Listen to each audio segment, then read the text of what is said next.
Gordon the Big Engine. Paint pots and queens. The stations on the line were being painted. The engines were surprised. They asked the painters why the stations were being painted. All because the Queen is coming. So the engines in the shed were excited and wondered who could pull the royal train. Edward knew it wouldn't be him. I'm too old to pull important trains. Gordon knew it wouldn't be him as well.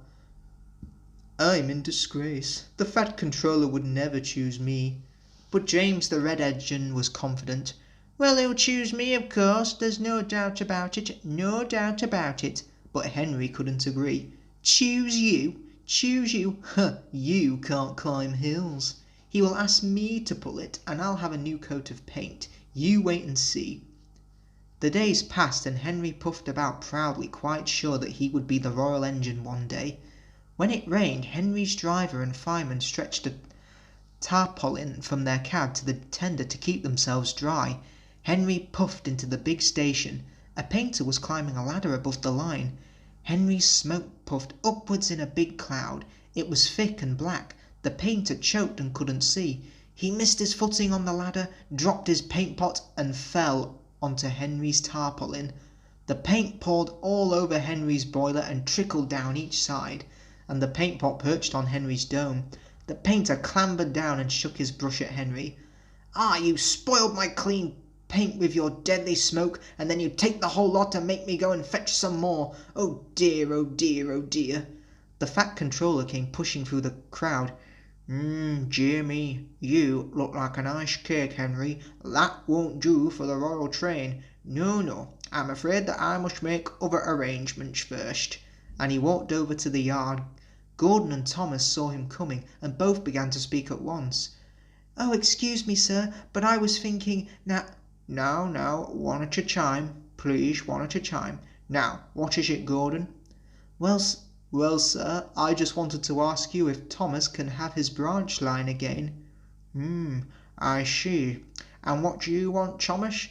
"Oh, please, sir, and can Gordon pull coaches again?" I see. So that's it. Well, you've both been quite good lately, and you deserve a treat. So when the Queen comes, Edward will go in front to clear the line, Thomas will look after the coaches, and Gordon will pull the train. The great day came. Percy, Toby, Henry and James worked very hard bringing people to the town. Thomas sorted out all their coaches in the yard. "They're coming, they're coming!" Edward steamed in looking smart with flags and bright paint. 2 minutes passed, then 5, then 7, and then 10, and then everyone knew that whistle, and a mighty cheer went up as the Queen's train collided into the station. Gordon was spotless, and his brass shone like Edward. He was decorated with flags, but on his buffer beam he proudly carried the royal arms. The Queen was met by the Fat Controller, and before doing anything else she thanked him for the splendid run.